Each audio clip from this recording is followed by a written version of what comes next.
இந்த மோல்டு வந்து இங்கே ஷாப்பில் வாங்கினேன்.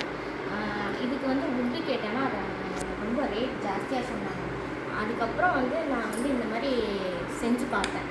கரெக்டாக 1 kgக்கு இந்த மோல்டை வாங்கி இந்த மாதிரி அக்ரிக்கில் வந்து நான் செஞ்சு இது பண்ணி பார்த்தேன். ஃபஸ்ட்டு இந்த மாதிரி செஞ்சேன் நான். ஆனால் இது கொஞ்சம் எனக்கு கரெக்டாக ஃபிட் ஆகாத மாதிரி இருந்தது. ரொம்ப போட்டு ப்ரெஸ் பண்ணுற மாதிரி இருந்தது.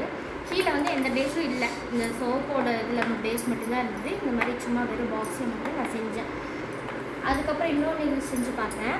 இது வந்து ஃபுல்லாக 4 பக்கமும் வந்து ஃபுல்லாக கவர் ஆகிற மாதிரி பண்ணேன். அதுக்கப்புறம் நம்ம எடுத்து விட்றதுக்கு ஹோல்ஸும் போட்டு அது கரெக்டாக மெஷர் பண்ணி நான் பண்ணேன். இது கரெக்டாக இருக்குது ஓரளவுக்கு. வுட்டில் நான் வெளியில் கேட்டு பார்க்கும்போது எனக்கு வந்து ஓவர் ரேட் சொன்ன மாதிரி இருந்துச்சு. ஸோ அதனால் நம்ம இந்த மாதிரி செஞ்சு பார்க்கலாம் அப்படின்ட்டு ஒரு ஐடியா பண்ணி நான் செஞ்சுருக்கேன். உங்களுக்கு இது பிடிச்சிருந்தா எனக்கு ரிவ்யூ சொல்கிறீங்களா?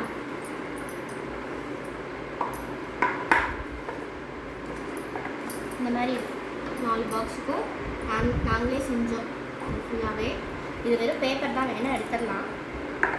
4 பாக்ஸுக்கு இப்படி செஞ்சு வச்சுருக்கோம். இது எடுக்கிறதும் ஈஸியாக தான் இருக்கும். இந்த இதில் பின்னாடி இப்படி வச்சு இப்படி தள்ளி விட்டானா நம்ம இப்படி எடுத்துக்கலாம். அது ஒன்றும் பெரிய இது மாதிரி தெரியல, கரெக்டாக தான் இருந்துச்சு.